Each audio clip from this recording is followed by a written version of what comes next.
With the collapse of the oil embargo to force Iran into a confrontation over the Straits of Hormuz, the US and Israel are looking for another way to get the long-sought war with Iran started, and more to the point, need to make it look like Iran is starting hostilities in order to make it politically and more difficult for Russia and China to support Iran.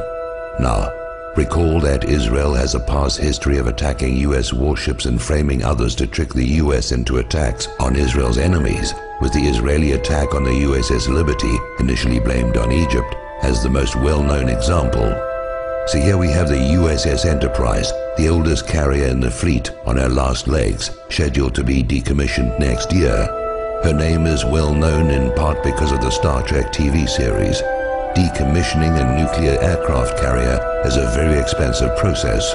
USS Enterprise is powered by 8 nuclear reactors, all of which must be disposed of as nuclear waste material along with all the associated machinery.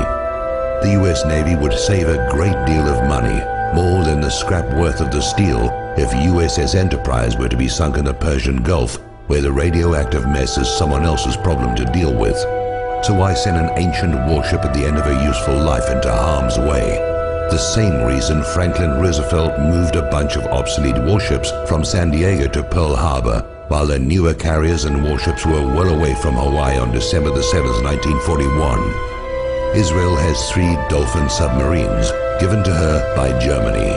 They have been seen transiting the Suez Canal in the past and could well be operating in the Gulf of Oman, even the Persian Gulf by now, lying in wait for a used-up and obsolete warship, more useful as a sacrificial lamb than an actual weapon, a ship with American sailors to be attacked as Israel attacked the USS Liberty, then to be blamed on the designated target, Iran, by a compliant media.